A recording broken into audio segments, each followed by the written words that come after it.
and the power of J Skull. Welcome, everybody, to yet again another episode of the Power of J Skull, where we're focusing on She-Ra and the Princess of Power. And as you can see from the thumbnail, secretly Double Trouble Darling, that, we're doing the first 7 episodes of season 4. Yes, the season of coming Double into the Trouble. season. Yes, the season of Double Trouble. I've got to be honest with you, Jace, coming into the season, I was a little bit apprehensive because of the stellar, and I mean stellar third season that we had watched. It was one of the greatest seasons of television, period, for me. I was just locked in. It was so going into the season, it's like, yes. Have they hit their peak? I don't think they have. I've watched the first 7 episodes of this season, Jason, and I'm locked in more than ever before. And I think what makes it great is all the experiences and the knowledge that we have of these characters from the last 3 seasons is playing off so well in this first 7 episodes. Yes. I have to admit, I think whenever we first started talking about She-Ra and the Princesses of Power, I had said something about, it hits its peak at the 3rd season finale, and then the rest of the show is good, but it's never quite as good. Watching it again, I think I was inaccurate. It's still pretty darn good. Well, it's, especially in this first half of the season, we'll get into it shortly, a lot of this first half of the season is dealing with the effects of season 3. Yes. And not just the finale of season 3, everything that happened in that season, we go going back there and forward there. So it's wonderful. And let's get cracking into it to episode 1 of season 4. And here we go. Episode 1, the coronation. Let's say that correctly. Coronation. The day of Glimmer's coronation arrives, overshadowed by grief. Accompanied by Adora and Bow, she embarks on a quest to find the Chamber of Queens. The Chamber of Queens. Ooh, it was almost close to being a copyright strike there. Chamber of Secrets. Wasn't though. What a interesting episode, Jason. Like, we start off what seems to be a very kind of magical moment where we're clearly understanding that now Glimmer has to take the mantle and become the queen. And first, I've got to say, I'm not a hair person, clearly, because I don't have much of it. But I like Glimmer's new look. I was digging it. Yes. She's looking. I think they've animated her differently because she's a little bit, I think, taller and a bit more growing up. Is that fair to say? Do you think? I think it's fair to say Glimmer. I kind of think it was her outfits as well. I think her outfits made her look very childlike, but as we see her in the coronation, she's got almost a grown-up hairdo. She's got more grown-up clothes. So, it's like they said, it's more of the look and the confidence because she is putting on airs here, but secretly, as we see, she's still a little girl who misses her mom, as she should. And I love that nothing in this show happens in a vacuum. Everything affects everything else. And I think the coronation is a great example of that.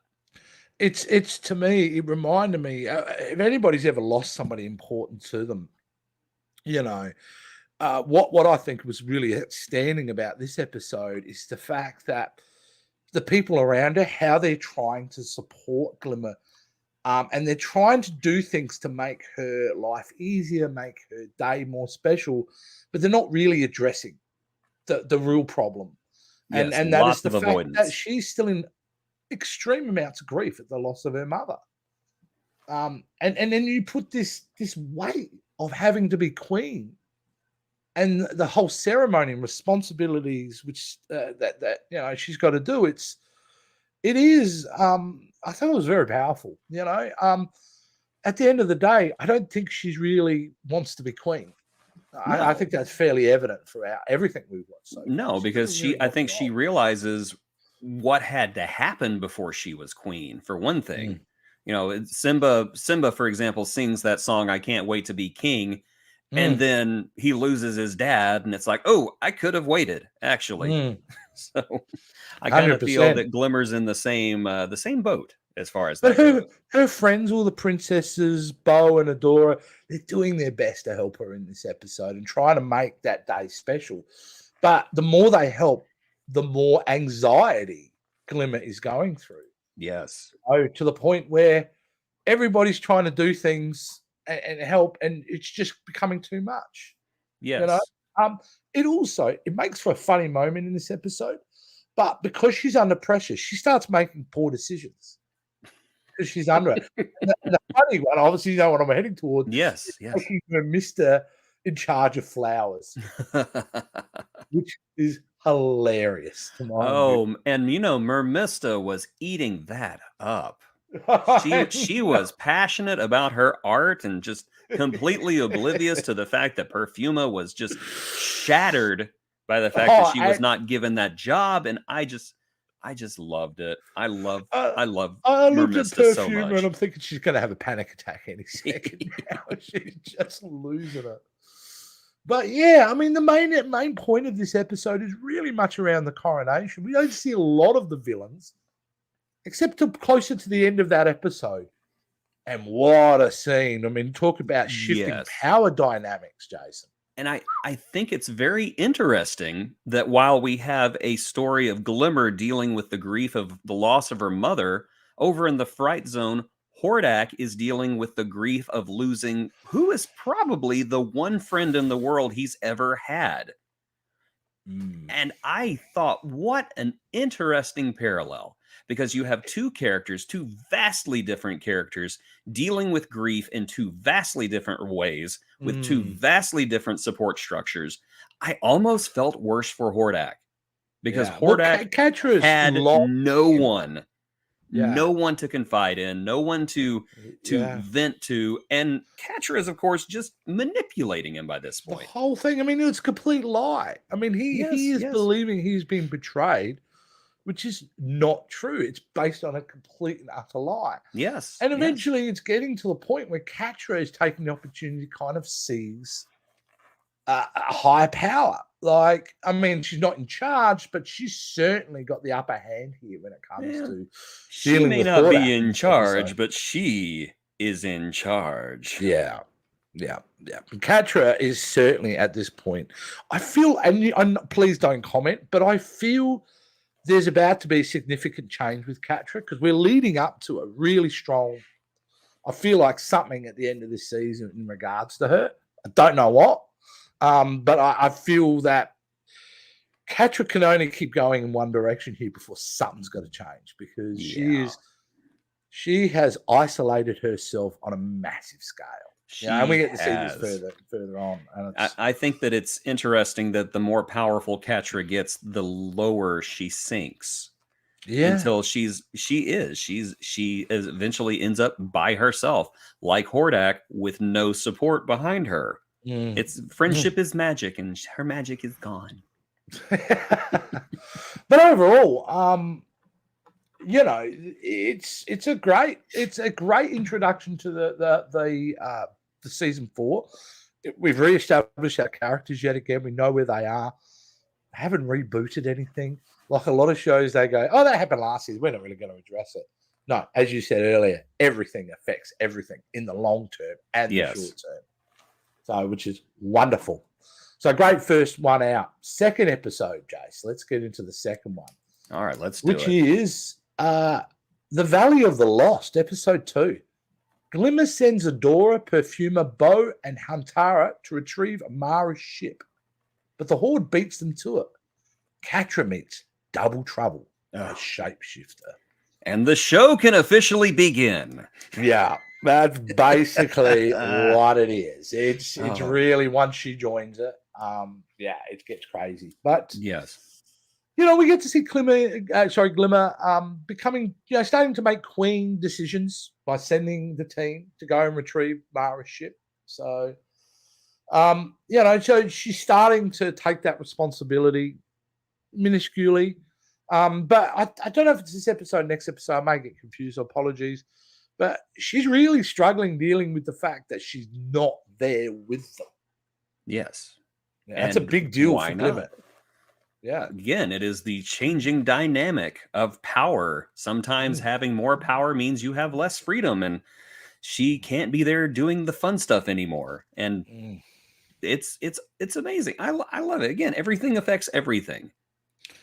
So well written. I mean, we set it up. I mean, these writers, like, you know what? I got to say, this is a little bit of a side note, but I am so frustrated at the lack of collectibles or figures or anything from this series. I'm telling you right now, Jason, if they came out with a line of the princesses, that I would, mate, I'd be pre-ordering that. I would pay the right price. It's just such a shame because they're so iconically looking. They're so definable with the way their designs.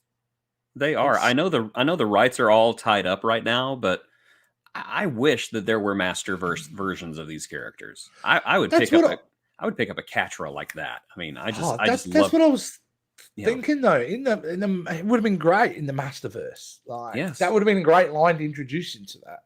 Yeah. But anyway, we're getting off. Hopefully they'll straighten out the rights sooner or later because and there are a couple of figures that were released.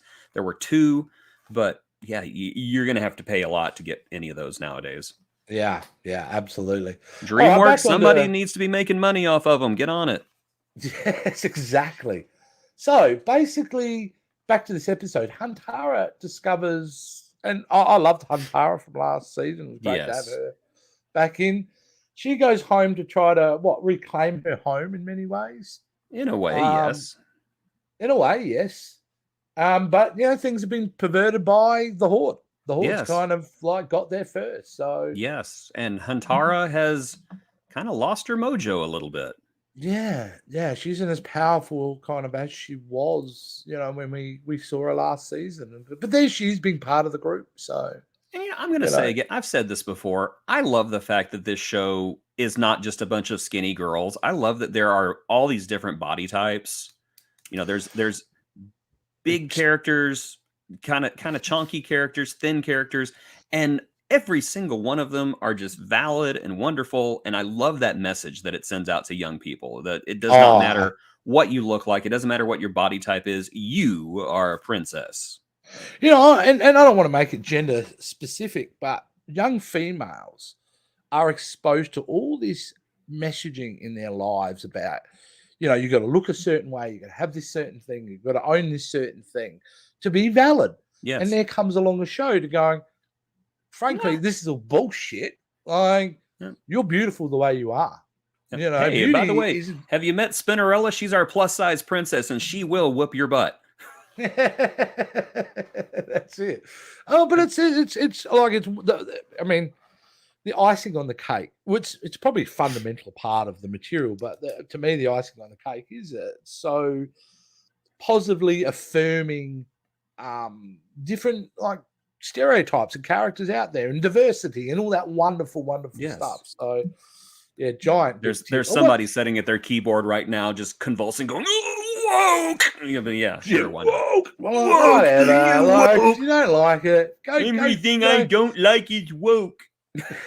Go stay in your little gun-filled basement somewhere in a red state, and get ready for a war against yourselves. But hey, Jace, this is the episode where we get to meet the one and only, the delightfully amazing Double Trouble. Without a doubt, my favorite character in the series by a long shot. And if you'd have told me last season that I would be saying that about a character introduced in the next to last season, I would have said, no, you're crazy. You're crazy. Who could be better than Catra or Scorpia or any of these characters? There they are.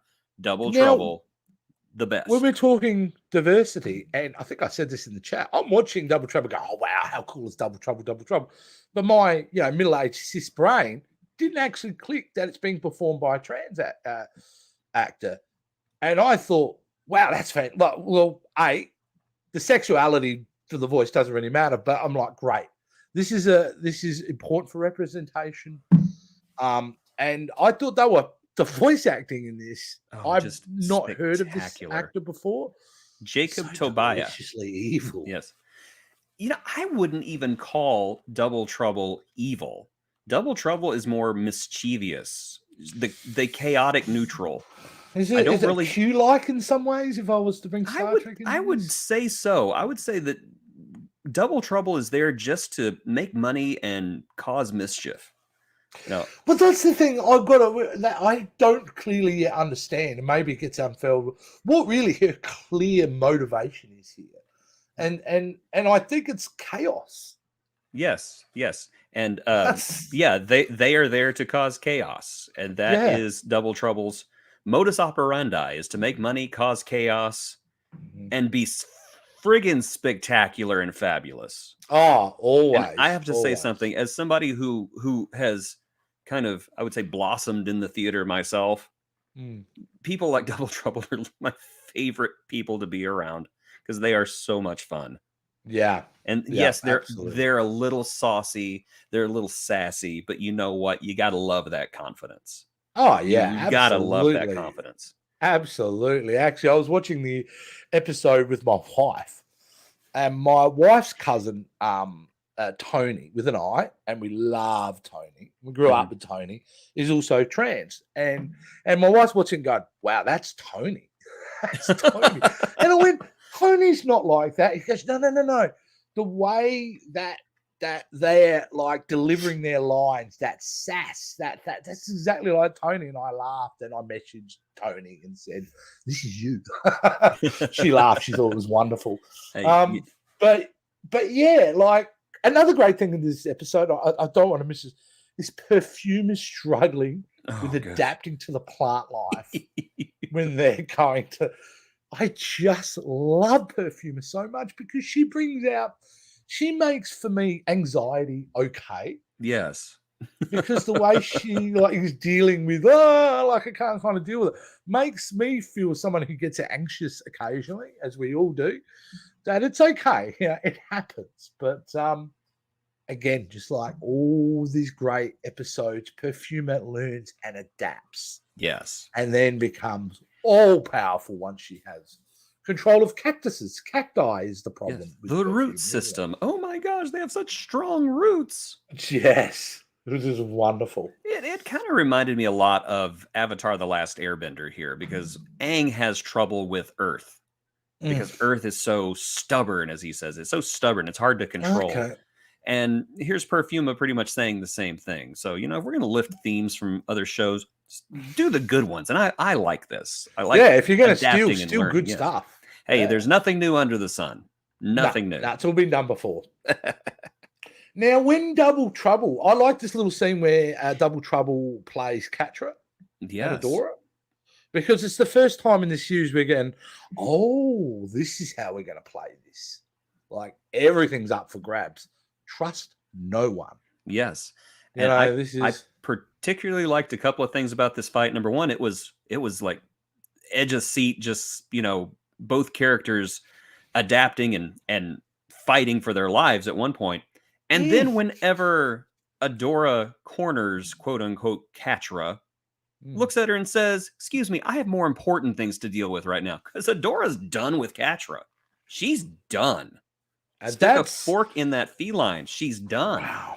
That's such an interesting point because when Yeah. you have breakdowns in friendships and relationships, people recover from it at different times and in Mhm. different ways. And you're exactly right. Adora is, I'm emotionally completely done.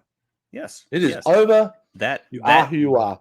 Catra's dead not. look that she gave Catcher in the finale, whenever she came out of that portal, it was like, we're done, dude. We are Yeah, it done. was such a There's great no shot. salvaging us. We're over. We're done. And Catra knew it, because that was how Catra shrank back and was like, "Oh no, Mm. did Catra mess up?" Yes, Catra you is not did, over girl. it, though. You would agree with that. She's still very emotionally connected to Adora. You Like, would think so, wouldn't you?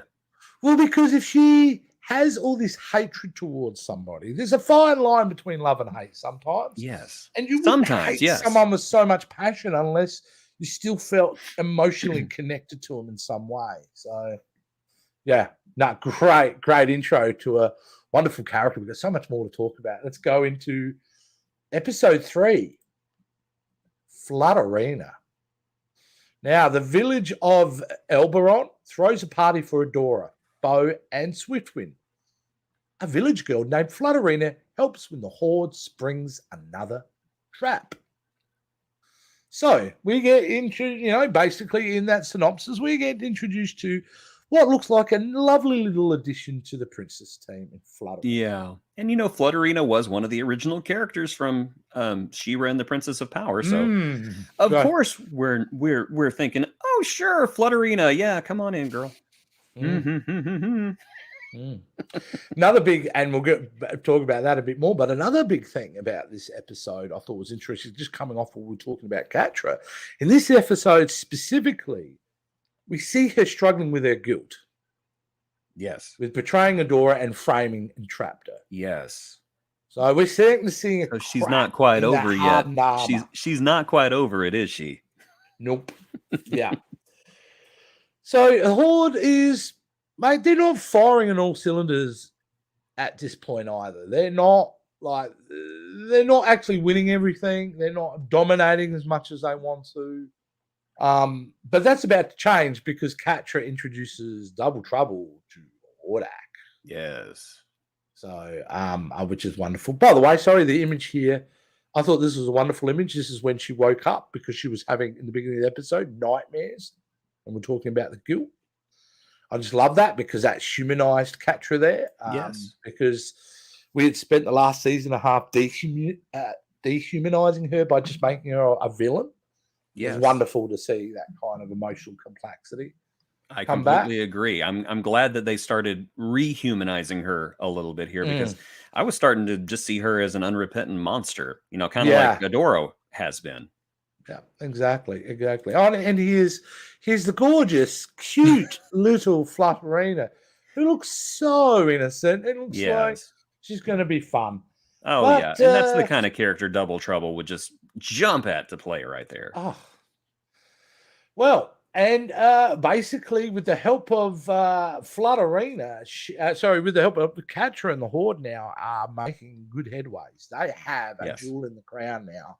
Someone who will be able to report on all the rebellion's activities. So, which is fantastic.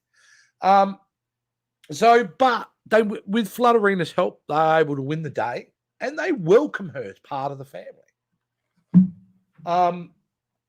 We don't know until I think it's this episode, the final scene where her eyes flicker. Yes. And then that's when it dawned on me. It may have dawned on you earlier because you're a bit smarter than I am. But it was that moment I went, oh, shit, that's Double Trouble.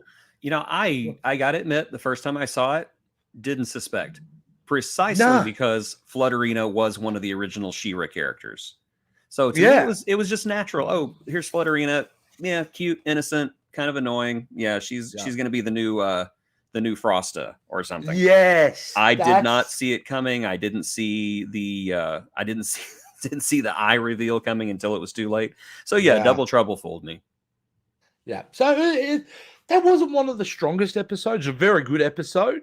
And it's setting things up. So if I was to say my critique on the episode is, this is a setup episode for what's happening later. Yes, and I don't mean to say it's bad in any way because it ain't. No. I would the bad quote unquote bad episodes of She-Ra, few and far between, and they're just I haven't found one yet. No, I haven't either. Not to me, and I don't know if I'm just becoming fanboy of it, and it could be. But as somebody who has watched thousands of films and studies films and into the inner workings of scripts and how characters are played out, this show is up there with, I'm repeating myself all the time, with some of the best, because there is, I would say, there's no fluff on the scripts. There's no fat. Everything seems to be trimmed down and purposeful, and I appreciate that because there's a lot of stuff we watch that it's just got a lot of fluff, to fill in scenes, and really, when you could just cut a lot of that out. So they're fantastic with this. Now, I like this show because I feel like it had an endpoint whenever it started going. I feel like they had an endpoint. They knew what every episode needed to do. And so, as you said, it's all very purposeful. And yes, I completely agree. It's very tightly plotted and very smartly plotted television. I wonder how far ahead they knew where this was going, because it feels like somebody, now take note, Lucasfilm, somebody with a whiteboard mapped this out. I feel you're right.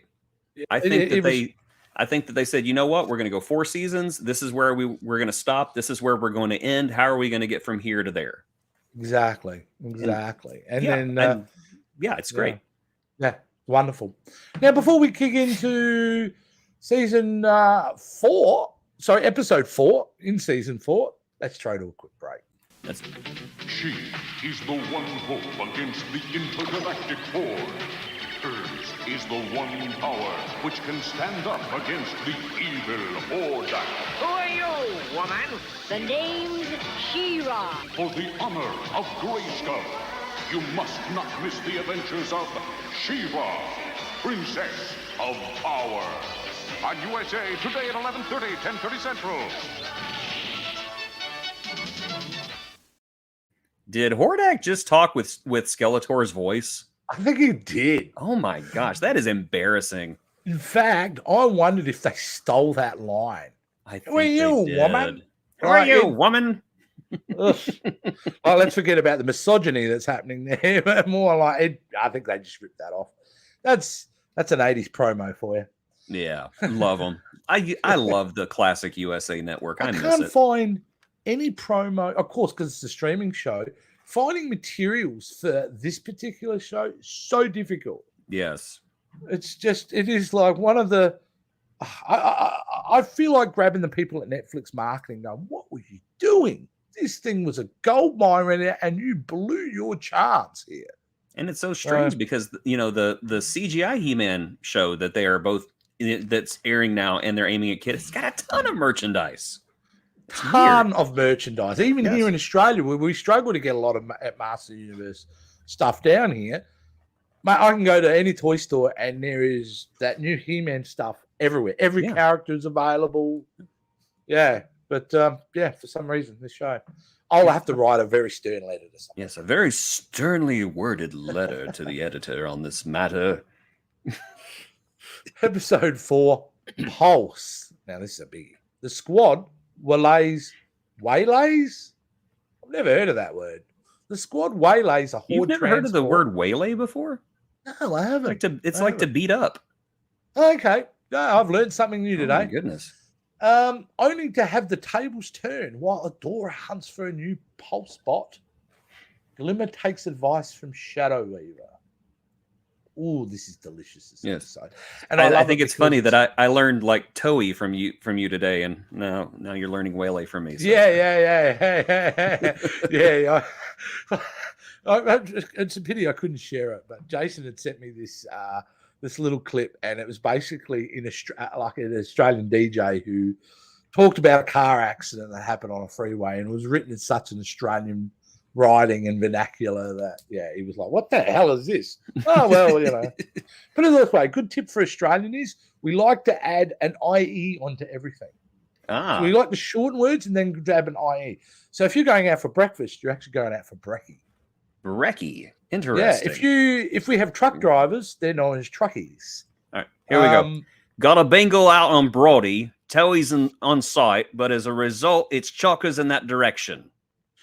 So basically, there was a car accident in the suburb of Broadview. Meanwhile, the tow truck has arrived to the accident scene, and the traffic is congested on both ways, so best avoiding the area.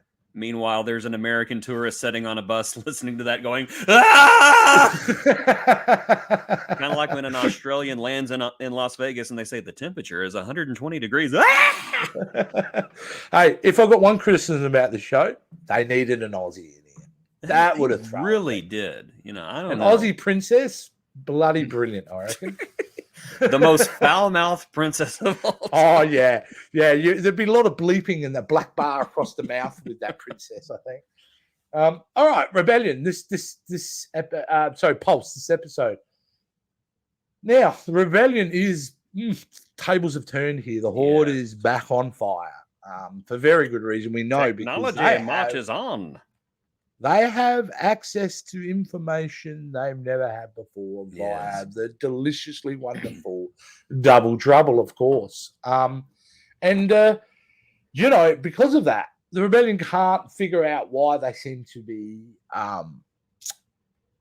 either in a trap or things that they thought they were going to work out are not working out. And in this particular episode, it's about a transport. They go to basically take a transport. It's supposed to be full of something. I can't remember what it's supposed to be full of, but they go to transport's empty, right?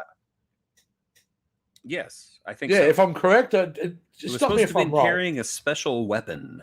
That's right. It was a And- bit of First One's tech, Yes. wasn't it? It was something like that, yes. Yeah, yeah.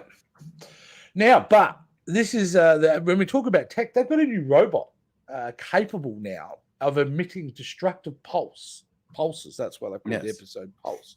And it's got the thing where it screws itself into the ground and then goes boom. And when it does it, man, it knocks everyone on their back. Yes, it does. including Bo. It injures Bo in this episode. So, and you know, no one. I was a bit like, nobody hurts my boy Bo. Nobody. Bo should have been Australian. I would have done that. He's so Yeah. sweet though. I don't know if he would fit in with. He would. I don't he know. Would, he would I don't fit know. into it. I don't know. I like Bo the way he is. Never mind. Oh yeah, Never me mind. too. But best Bo ever. Flutterina should have been the Australian. Absolutely. You're Shira, aren't you? Can I borrow your swordie? Yeah. Adora takes it personally though. Excuse me, and vows to bring vengeance to avenge her friend, and with the help of and this is the episode which starts off with Natessa, isn't it? And, Yes, Natasa and Spinnerella. and The- Spinnerella. the two princesses who are Yeah. usually just in the background doing nothing. They finally have an episode where they're doing things. Yeah, and they've got an opening set. And when you're talking about different body shapes, look at this. Isn't this Yes. great? Yeah, I wonderful. love Natasa. She's great. I'm sorry, Spinnerella. She's great. It it was a great little opening scene, real action packed. It was all kind of happening. So that was really cool. But the coolest thing about this episode, I just got to get to it, is this relationship. Yes. How good is this? Yes. So And wonderful. look, I don't know at this point. My instinct says that Shadow Weaver is actually has turned good. She is now on the side of the right side of things. But they don't play it like that. You could be No. very much going, oh, I don't know if I really trust what Shadow Weaver's doing here. Is she manipulating? And Adora thinks that. I mean, it's obviously goes through the next few episodes. But Adora is really got her back up about Glimmer spending time with Shadow Weaver. Yeah, I don't really think I don't think that Shadow Weaver's turning good. I think Shadow Weaver just has a very strong sense of self-preservation. And she knows the only way to really preserve herself is to make sure that the Horde does not win. That's an excellent point. I think you're right there, 100%. But yeah, the reason I felt like that, though, is because she seems to be very eager to develop Glimmer's power, her powers, Yes. which, based on what you've just said, really cements the fact that, yeah, she's just solidifying her own. Yeah, Own welfare she in doesn't it. she doesn't want Hordak to catch her again. Yeah, absolutely. So yeah, Pulse. Really, it's a great little episode. Very action packed, I thought. Yes. Double Trouble again, great in it. She's reporting it. Though at the end of this episode, Catcher in Double Trouble has to kind of explain herself, doesn't she? yes. Catcher Yes. is consistently being Catcher, doesn't trust anyone. Even someone who's as powerful as Double Trouble, she's not quite convinced. And it's the first time Double Trouble is. You can see her. Not only is she able to manipulate things from a physical perspective, but the way she's getting into the psyche and the heads of these Yes. characters is so great. I think that's one of the things that I think people always underestimate about actors is that Yeah. actors understand how people think and why people think. And that Mm. makes them the best manipulators. And I say Yeah. that as somebody who has hung around with actors and who has Yeah. been an actor himself. And you I've hung kind of- around actors too. Yeah, you kind of become Yeah. you kind of get this superpower after a while. You're like, oh, Well, I know why you're acting let's like face this. it, acting is the game of being an excellent liar. It is. That's basically what it is. And It when is, you yes. look at it, I mean, we think of the word lying as a negative, and it does have negative connotations, but lying can be a superpower if you can transform yourself and make other people believe you're somebody else. And that's And what there are a happens. lot of good liars on this show. Yeah, Catra and Double Trouble and Shadow Weaver, all It just is very great much that. And liars. again, I think that's a reflection of reality, though. I think Mm-hmm. that's the makers of the show are going, look, man, we're going to deal with real world issues in this platform, but in the real world, you know, out of 10 people, there's probably 4 or 5 of them that are lying consistently. You know, I don't know about you, but I've actually had friends who used to tell me stories and that, and you believe everyone on their face value. And then you start to uncover the fact that they're not a good liar because you start to uncover the lies. So that's always, it's always heartbreaking when that happens. You know, It and really this show is. is definitely kind of dealing with it. It really is. This show does deal with toxicity and honesty yeah. and just, you know, how much is this person worth? You know, how much is this person worth to me? And I know that's kind of a cold way of saying it, but it really kind of does. You know, one of the great community services this show does is, I think, actually, rather than protect kids and go, oh, no, you're a child, everything is wonderful and the life is rainbows and sunshines, they're actually prepping kids for, especially in an emotional space, of some of the realities of having friends and complex personal home lives, all that kind of stuff, you know, the weight of responsibility, and it goes on and on. So this next episode's delightful, though, Jace. Yes, delightful. it is. Delightful and a bit disturbing. Yeah, it does get disturbing, but I'm gonna. But I'm just remembering the episode of basically being 36%. So 36%. Episode 5, Protocol. A spore storm, which is so cool, traps the Horde trainees in the woods and traps Adora in the Crystal Castle, where a damaged Light Hope is forced to reboot herself. Got to say, love the spore storm. I love it. It was very, very interesting. Yes, very unique. Never seen something like that before because it takes the elements of acid rain in a way, like extreme acid rain, where these spores go in and they literally eating everything it makes contact with. Yes. Which is really cool. Which is really cool. And so a little scary. A little scary, I thought. Well, because we don't know. I don't think we really. I mean, there's no way out of that. No, like, the episode dictates that if that spore storm kept going, it was game over. Yeah. It was only the fact that it stopped at some point that really things kind of rectified themselves. Because no one actually stopped it, did they? It wasn't any. No, it stopped on its own. It was a force of nature. Force of nature. Like, yeah, I'll stop when I want to. Yeah, and one of the effects of the spore storm is it's really affected Light Hope significantly. Who is, you know, a hologram. She's a computer program, and she's an old computer program, so she already doesn't work well. Yeah, and then this one just made her work even more not well. Yeah, not well at all. In fact, that she was having to reboot herself, and anyone who's involved in anything to do with IT can understand that she was uploading the 36%, and then it would crash. Yes, and then she would have to reboot herself again. I just think it's wonderful that even in a fantasy world, even in a fantasy world, the best way to fix something is to turn it off and turn it back on again. Yeah. But it makes for some funny scenes. Really absolutely. Does. And you know, Light Hope has always been kind of a nothing character, I thought. You know, just I am exposition. You can have this exposition today, but not this exposition. This episode gave her kind of a humorous turn, and I enjoyed it. I enjoyed this little romp with Light Hope. It does, and Adora seizes this opportunity by trying to get more information about her predecessor. She's trying to understand, and I think why that's so important for Adora, because if she can understand that version of She-Ra and Light Hope's relationship, then that helps Adora maybe connect stronger with Light Hope, because I think Adora feels very disconnected to Light Hope, even though she's part of the training and everything. There's not that connection there that I think Adora would really hope for. I think Adora is still looking for a parental figure, and she basically cut off her one parental figure. She has another one, and she's just looking for that connection, and it's a connection that Light Hope is either unable or unwilling to give her. And I do think that we did see some humanization of Light Hope here.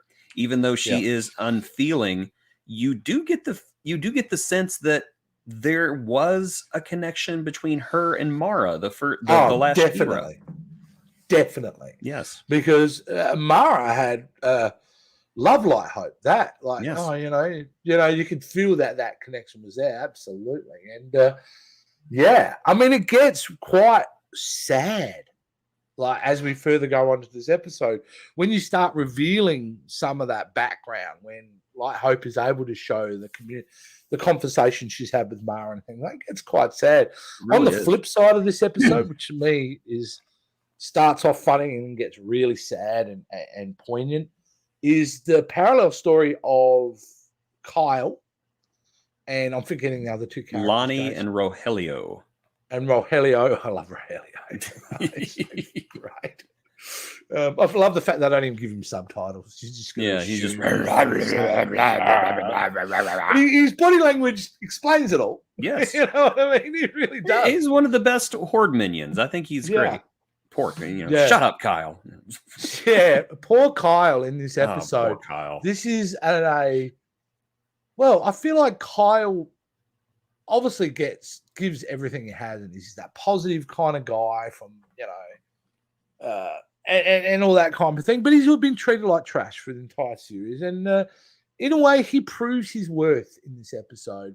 Yes, and he also uncovers the fact that the people that working with him do care about him. Yeah, and I thought that was lovely. Unfortunately, he had to go with some horrific acidic burns to his entire body to go out and try and, resolve the issue and get moving on the transport. So he goes through a lot of pain. There is no doubt. And they all do, because they all go out in the end and do it. But if you look at Kyle compared to the other two, he definitely got the worst. That's something that I've said this before. I enjoy the fact that this series revels in showing that even the bad guys are people. And people are not 100% bad. They're not 100% good. Everybody's got good things and bad things about them. And most people are just collections of good things and bad things. And even the quote unquote bad guys can be good in their own ways. Exactly. And I think that plays into the next episode quite a bit, Jason. We'll get into that because, wow, that's got ramifying effects. But overall, for this episode, it was good because in a way, it's quite a heavy expositional episode. Like, we're getting a lot of new information in some ways. Adora is, and so for the audience kind of is as well. We're getting a stronger sense of Light Hope's role in this whole thing. She's more than... I walked away from the episode going, she's more than just a hologram. Yes. She's a developing AI. She's almost got her own... she may not understand the emotional side of people, but she's certainly trying and evolving and learning. And yes, certainly I looked at her rather different. Now I look at Light Hope very different at the end of this episode than I did at the beginning. So, and like the other characters on this show, also a collection of good things and bad things. Because that last scene was something very sinister. Remind me again, Jason. Describe it for me. She watches the hologram of Mara giving her flowers, and with no emotion on her face says, "This file should have been deleted," and she deletes it. Yes. What is behind that? They haven't gone back to that in what I've seen. There's something behind that. Not yet, but it is coming. It is coming. Okay. Yeah, great episode. Okay, you know how much I love Scorpia. She's so wholesome. I just love her. This episode, as soon as I saw the title, I'm like, oh, strap yourself in, Jace. You're in for a ride. And I'm talking episode 6, Princess Scorpia. Catra orders Scorpia to find Entraptor's recording so Hordak can perfect his experimental technology. Flutterina sows dissent in the squad.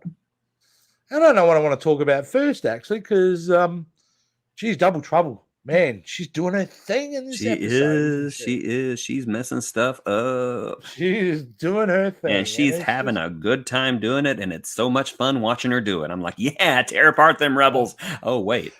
But she is very honed into going, the key to my success is to get in between Glimmer and Adora. That's where it's going to fall apart. If I could wedge myself in there, it's going to be the most effective for what I'm trying to achieve. So, which is wonderful. But this episode really is around, how do I explain it? Princess Scorpia.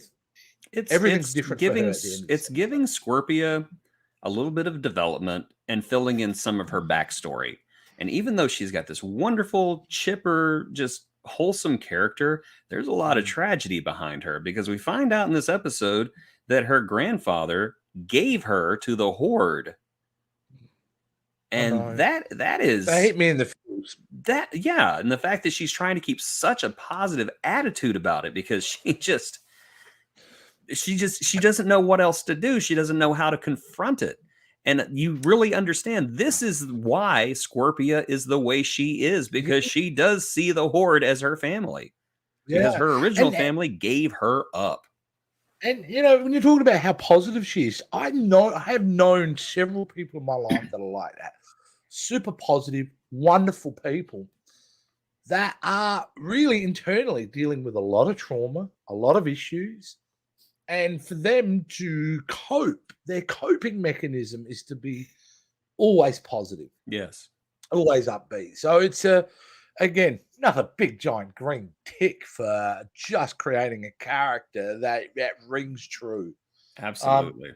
And she is like, I wish I could play that clip that I sent you of the voice actor when she discovered some birds. I can't, unfortunately, but I was so delighted to hear the voice actress swear in a TikTok. Lauren Ash is just so cool. Like, it's the voice actress for Amethyst on Steven Universe did something where she had to swear for a part, and that was somebody took these voice clips of her swearing and edited into the cartoon, and it was the funniest thing I'd ever seen, because I adore Steven Universe. And just to hear this one character on this wholesome show, F this, S that, and just, dang, Amethyst, go back. We will turn back into 4-year-old kids, don't we? We'll go, we just revert immediately. Who did the F word? That's it. That's how I felt. Yes. Now, what changes Scorpia? Scorpia discovers the truth around the tractor, doesn't she? Yes, and it's the fallout from the last episode with Lonnie, Rogelio, and Kyle that kind of sends her on her way, which, like I said, nothing in this show happens in a vacuum. So true. The whole thing about the Horde doesn't care about any of us. Your family doesn't care about you, Scorpia. Yeah. Yeah, it's definitely like it's really impactful for her, because you're right. Most of the time, his Scorpia has been led that kind of, she's got a crush on Catra and she's just being super positive and she's being a bit of a simp. It's a modern term. But and essentially Scorpia finds out and confronts Catra on it. Yes. And says that she's a bad friend. And, there's a moment where that hit Catra hard. Oh, absolutely. That line, you're a bad friend. Honestly, it kind of hit me hard too, because that is one of the wonderful things about Scorpia basically dying right in front of you. Just the fact that she tries to see the best in people, and then she can't see that in Catra anymore. And you're just it's such a tragic line. I've kind of hyped it up. That was it. That was the tragic line. You're a bad friend. It's a big, you're right. It is the death of that version of Scorpia. Everything she does she's different. She's forever changed. She is. She's made a breakthrough, which I think is healthy for her. Yeah.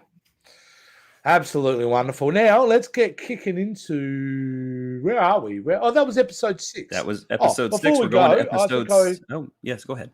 Yeah, I just wanted to show a couple of images from this, which I hope.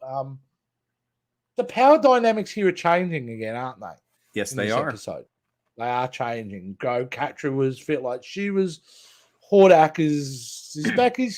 Stella's got his groove back by this point, I think. Yes. He's focused. He has his end game. It's all about Horde Prime, isn't it? I mean, it's all absolutely. about getting Horde Prime. That's what I love throughout the season too. We know it's coming. This darkness is on its way. And a lot of shows, they'd be tempted, all right, let's deal with it now and we can get on to another story.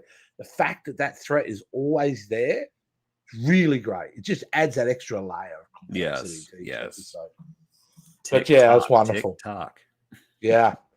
But I think we spoke about just before the show, this. I love this episode. Episode 7. Yes. Mer Mysteries. After a disastrous mission, Mermista is certain there's a Horde spy in Brightmoon and vows to sleuth them out with a mystery novel experience. Could be a very flippant episode, a fun one-off. Hey, let's do a murder mystery episode, but fundamentally important to the season. Yes. Because, and I was shocked. I'll be honest, just to get to it, the fact that they figure out that Double Trouble is the spy in this episode, I went, oh, wow, they did that, like, very quickly. Like, this is great. I love the fact that they now, that could have been something you would have stretched for ages, but the fact they're dealing with it now was great. But anyway, that was the end of the episode.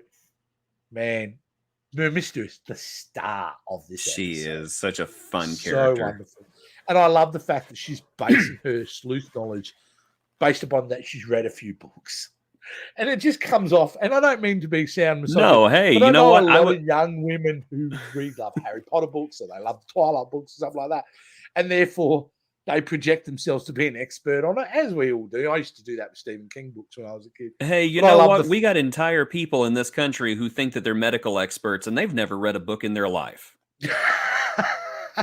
So if Mermista wants to read a book and think that she can solve a mystery, by gosh, Mermista, you solve a mystery. The moment when she's describing, oh, that was just like that book, and Perfuma goes, spoilers. And then she's writing down all the names of the books throughout the episode. Do you notice that? There's so many fun details in this show. That's so good. The second time you watch it or the third time you watch it, you're just like, oh. Yeah. But it was all, but at the beginning episode, they tried to retake Drill. Complete and utter failure. Yes. So it dawns on them, because I must say, even in the last couple of episodes, I'm like, surely you guys are starting to think, what's going on here? We keep going to these locations, and there's a trap, there's a setup, there's all this. So the fact that at the beginning of this episode, they're going, something is bigger at play here, I'm like, thank you. You got it. You figured it out. Let's get into it. But it's the classic mystery kind of sense of playing out, could it be this person, could it be that person? And we know it's a serious murder mystery kind of play on things, because every time Mermista says something important, lightning strikes. Just as she says it. How are you doing that? Yeah, practice, she said. Practice. I just love how they're a little meta, but not too meta. No, that's right. It's good meta versus, the bad meta of Velma. But what's playing through this episode, and the dramatic part of this episode, is Glimmer and Adora. And I really struggled with this, Jason, because I love them both. So I was really hating the fact that they were arguing. Well, neither one of them were wrong. And that's the best type of drama, whenever no one's right and no one's wrong. Because you don't know. That's what made Civil War such a great Marvel movie. It's because Iron Man was right, Captain America was right, Captain America was wrong, and Iron Man was wrong. Yeah. You could take either side and be perfectly justified. And they definitely do that in this episode too. But it hurts to see characters that you've developed fondness for, who you know are always better when they're working together than against each other. It's really, and this is where the power of Double Trouble is really exposing themselves. Like I said just before, she has a very specific aim to get between them. She's really successful at that point. Yes, they are just such a sinister character, but they have so much fun doing it that you kind of, you're tearing apart my friends, but it's okay. I still love you. Yeah, I love all the princes. Don't get me wrong; they're wonderful. But if I was to go and hang out or spend a couple of hours with someone, it'd probably be Double Trouble. Oh yeah, because they're going to be fun to chat to. Do me again. Do me again. Oh my gosh, does my nose really look like that? Yes, That's darling. it. It looks like that. That's it. And but what we don't know, and I was shocked at, because I'm going, oh wow, their friendship. I don't know how they're going to get back from it. We see initially that we think, oh well, you know, this is just going to get worse and worse and worse. And now Double Trouble's able to go and get what was she after? What is in the other room? She was The after book? the scanner or something. Scanner, yeah, Yes. which was in the other room. What we didn't know, well, I didn't know at the time, is around the whole confrontation around Shadow Weaver, they actually, the pair of them had gone there and concocted this brilliant trap. Yes. And it was a brilliant trap. It was smart. I didn't see it coming. I was delighted to find out when it was kind of, oh, brilliant. They got him, you know. And maybe that's just because I'm not super smart, but, you know, I was in the hook, line, and sinker and went, oh, that is so cool that they did that. And they got Double Trouble. And Double Trouble initially tried to, oh, I'm Flutterina. No. But when she reveals, and she doesn't just reveal herself, she reveals being a shapeshifter by turning into all the different characters. Yes, such a great I love thing. that little moment. And then Yes. finally, like, it's me, darling. And it's like, what a It's reveal me. to the good guys. Hi. I'm the problem. It's me. It says it in such an amazing way that you go, you're evil, but damn, you just seem like so much fun. Yes, very much so. I love this episode because it demonstrates that Adora and Glimmer and Bo are not stupid people. They are smart and they are capable and Yeah. they do get to the bottom of things. Yeah. And Although I would maybe question Bo in this episode. maybe was he in on it? I when- don't even remember. No, Bo is throughout this entire episode when it's revealed as the spice, convinced that it's himself. Oh, that's right. So he Oh, goes the whole you time is lovable arrested. moron. Yeah, complete. This is not one of Bo's smartest episodes. No, He certainly, no. but being Bo, he's not accusing anyone else. He looks to himself. Yeah, That's how sweet he is. he's such He a. would he's never want just to a accuse anyone jewel. else. Yeah. Everybody needs a Bo in their life. Oh, look, I tell you what, like, you know, for son, if you're a father of a son or a daughter, that's the type of person you would like them to be in a relationship with. Yes, You know, that's the type. 'cause girls, you know. listening? Yeah, I know y'all are watching this show. Y'all pretend like you don't, but I do. You find yourself a Bo, a Bo. Yeah, absolutely. and one of y'all needs So- to find a Double Trouble just to keep it interesting. Yes, just to keep you on your toes occasionally. A Double Trouble would definitely assist in that. I Well, would be it's a upset wonderful, cute until little they episode called that- me darling, and then I'd be like, okay, fine. Yeah, I get it. Yeah, I know who we really are. But it's like I said in the beginning of this, the beginning of talking about this episode, could have been a super throwaway, but it become really important, a centerpiece of the season so far. I would Yes. suggest. If they had cut Um, this season in half, this definitely would have been the finale right here. Oh yes. Oh well, it's got a great twist at the end because Yes. look at the end is here I am. This is Yeah. me in all my glory. It's the And what do you Princesses of do? Power Watchman Yeah. moment. Like, Yes. ha ha ha, our plan, why, darling, our plan was executed 2 hours ago. Yeah, how great was that? How great was that line where they discover that, yeah, it's too late. And you don't see that a lot because normally in these stories they go, well, right now they're preparing, which always gives the heroes enough time to intervene. And it was so lovely to have a moment like, it's happened. It's too late. And personally, I like to, I don't want to say I like it, but I thought it was great, I guess, to see Mermista, who's been kind of this aloof, low key character, Yeah. lose it at the end because her home's Yeah. been destroyed. Yeah. And they do a number on it too. I Yes, mean, they it do. is- They get that They Seagate do. down. And it's just, and I suspect further on in the series that we get to see more of the after effects of this. Actually, I do know that because if I'm going to be really honest, Yeah, you cheated. I did watch episode 8. You watched it, which without we'll me, talk you about monster. next show. I'm not supposed to because I was very naughty for doing that, and I didn't slap myself on the fingers for Yeah. that. But I couldn't help it. It couldn't help it. This is like, if you're going to give crack to a crack addict, you can't be surprised if occasionally they're going to steal some crack, and that's where I'm at. It's just like, oh, I have access to all this. So, no, but I stopped at episode 8 because I know it's going to get really interesting. Wonderful first seven episodes, Jason. Really, Absolutely. really great. Absolutely. Lack of Entraptor bothers me a little bit. It is a little seeing a lot of it. foreboding, is it not? It is a bit. It is. So, because, who doesn't love Entraptor? Which brings us to our next yes. segment, which is the casting call segment, where me and you, we Jason, forgot to are do it last casting- week. Casting. We forgot to do it. Sorry, guys. Yeah, we So forgot. caught up in. We like in, everybody uh, sees us as this well-oiled machine, but quite honestly, yeah. we're just fumbling around in the dark, knocking things over, and occasionally we forget things. Absolutely.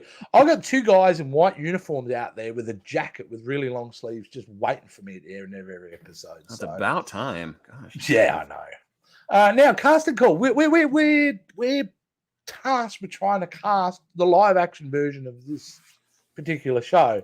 So this week we're doing, of course, Entraptor. Now, I got to be honest with you, dude. For days, have been racking my brain who I would cast as, as Entraptor. And I honestly, I couldn't think of anyone because you had nailed it to the wall. You released who yours was straight away, and I'm like, Yes. I can't see anyone else playing this character but this particular actor.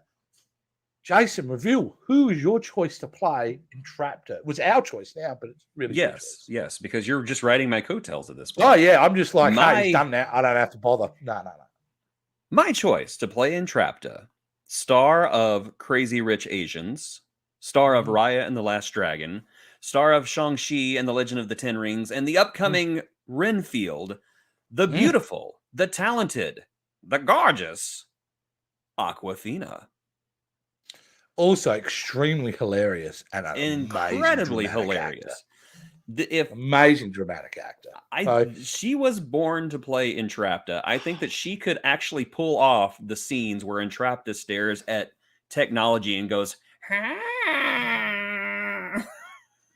You're right. And that's what I come to. It was like sitting there and thinking, all right, the moment you mention it, I'm like replaying scenes from the show in my head, but replacing her in it. And I'm going, no, this is like a glove. Yes, very fits much like so. a glove. I'm sure I could have found another actor to put there, but if it was up to me, I would be ringing Aquafina's agent and going, let's make a deal because she's perfect for it. She's got that Entrapta, the energy movie. about her too, which I think She matches. does. She Is has it- a manic energy, just like Entrapta does, and Yeah, it's wonderful. I love it. Yeah. I love it. God damn though, they again, one day, guys, listeners, one day we're gonna hopefully, if it's possible, I would love to talk to the writers of the show. And I'm going to it would make be it my great. life's goal to get anyone who was involved in this show to come and have a chat about one of the best shows I've ever seen. So because there's so many questions about the way they've developed this show. It's just like, to me, I think this show deserved a documentary on what they did. Oh, absolutely. I'm Like, kind of I would surprised love there's to not see the one inner out there workings. somewhere. Yeah, that's right. So Aquafina's it. Like Yeah, she that's is it. She is she's Entrapta. We will not be taking questions from the press at this time. No, that is it. Locked and loaded. So next week, we're not going to tell you who we're going to do next week, but we won't forget again, guys. We got to don't keep know casting yet. this movie. So have here we go. Well, Jason, that gets us to the end of your appearance on the episode. Unfortunately, I suppose so. Yeah. you've got to go off and run. And I've got to do another Skeletor segment again. Oh God. Okay. I don't know. Can't we just swap one day at least? No. No. No. All right. Well, we'll see you next time, Jason. Let's Bye. move on to Dear Skeletor. Dear Skeletor. It's one of my favorite segments It's actually not. It's not. Hello, Skeletor, Evil Papa. How are you, mate? How are you doing today? It's not my favorite either. This is not a welcome event. It takes time from my day. You know, I've tried really hard to kind of connect with you, Skeletor, but you're not a people person. Let's be honest. I'm not a you person. No, yeah. I Well, like the fact people that you had no just skin on your fine, face mashed is into not a good. stew. You, nothing but trifle. Yeah, Gristle on a steak. The fat you throw into the sink. yeah, I hear you. All right. Well, let's move on to the question, Skeletor. We're going to find out. We've got a real interesting question for you that's come from our audience. I Okay, doubt that, but continue. All right. Okay, here we go. Dear Skeletor, I am a 47-year-old woman, single mother of a 17-year-old boy. Unfortunately, my 17-year-old son has no motivation. If I ask him to take out the bins, he won't do it. If I ask him to do the dishes, he won't do them. Even if I try to talk to him, he dismisses me. What can I do to get into my 17-year-old's brain and make him more outgoing? Well, if you want to get into your 17-year-old's brain, my advice is something sharp. I don't think that's what they were asking. Well, I think they want to know how they can reconnect with their son, not maybe Oh, murder why them. would you want to? Ugh. Okay, fine. You want to reconnect with your loser buffoon son who doesn't do anything around your house. Let me tell you, you're speaking to the right skeleton here. Because I happen to be in the same situation. I have hangers-on here at Snake Mountain who never do a thing, and simply, they just hang around just to have a place to sleep and something to eat. You know I'm talking about you. Get out of the corner. Hello, Beastman. Hello. Hello. Hello. Do you think Skeletor was talking about you then? I thought he was talking about Merman. Was he talking about me? I don't know, Snuggle Bear. Hey, Snuggle Bear, I gotta ask you, is that your dating profile user tag there? Seems to be kind of inappropriate for a show like this. Snuggle Bear is my middle name. Oh, apologies. I thought maybe you were on Tinder. I thought your middle name was Idiot. Skeletor, you're back. Yeah. I never left. Yeah, definitely. Been listening to you talk to that moron. Go Go sweep the floor. I don't have a broom. Use your worthless hide. Stop crying. He looks like he's snickering at you. I wonder if he's really so trying mean. to take it. He hits me when no one's looking. I would hit you when everyone's looking. Yeah, I've actually seen it myself. So in Anyway, conclusion, Skeletor- whoever wrote the letter, in conclusion, hit your son. Yeah, That's it. Violence Hit your son. is always the answer, I suspect. Absolutely. Violence is not only the answer, violence can be the question. And the answer to that question is yes. Hey, Skeletor, I'm going to go off topic here a little bit. I was going to ask you something. Oh, Are you aware that the movie they made they did an adaptation on Eternia with a movie made 30 years ago called Master of the Universe? Are you aware of that at all? What? Yeah. They made a movie based on you, based on He-Man, and they made several others. Skeletor the movie. I didn't know they read my script. How nice. It's not What did you think of the Skeletor scene where I eviscerated He-Man with a butter knife? Yeah, look, I don't mean to be mean, but it's actually called Master of the Universe, and I think it's Yes, more focused. Master of the Universe. That's me. I think they're referring to He-Man, not you. What? Yeah.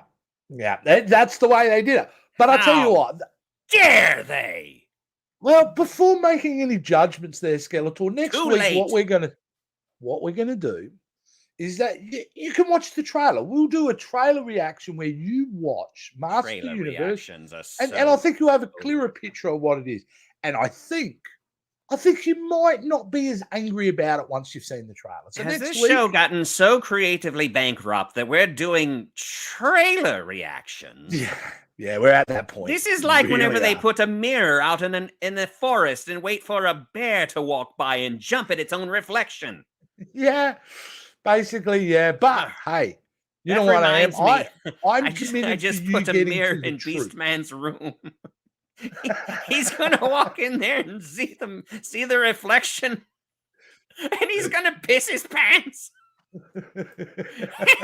That's pretty funny. That is pretty funny. That's pretty funny. No, but I'm on a pathway, Skeletor. I'm going to connect with you in any way possible. So I'm going to expose you you to slap this. Yeah. I'm going to be, you know what? I'm wearing your t-shirt. This is how much of a fan I am. And of how you, much Skeletor. money did I make from that T-shirt? Exactly. I don't know. That's what I thought. All right.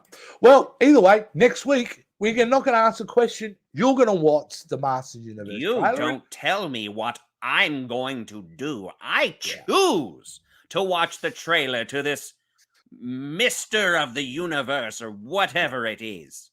Yeah, fair enough. Did this tell me apologize. something though? Yep. Did this movie make any money? That's complicated. Maybe we'll talk about that next week. Because if you tell me it bombed, I will gladly watch this trailer and react to it. Did the critics at least hate it? Yeah. Yeah, pretty much.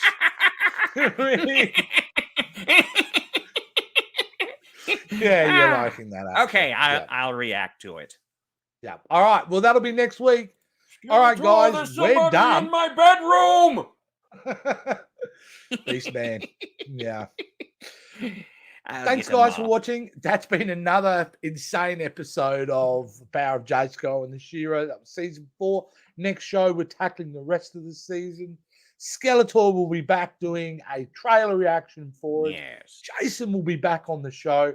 We'll Cool. tackle that. And until next time, Skeletor, can you give me a for the Power of Jasko? A what? Well, Jason normally does this thing when he goes for the power of Jasko. And because he's not here, I was hoping that you could possibly do it for us. How dare you? Yeah. I will. Okay, fine. I will end this show. I don't know. Who the hell was that? I'm sorry, that was an old reel. So I was playing, had some technical issues. Oh. Ignore that. This show is a disgrace. It is. All right. Come on, Skeletor, give me a power of Jasko so we can get out. Oh, for the power of Jace, for the power of Dumbskull, just end this show. Of here.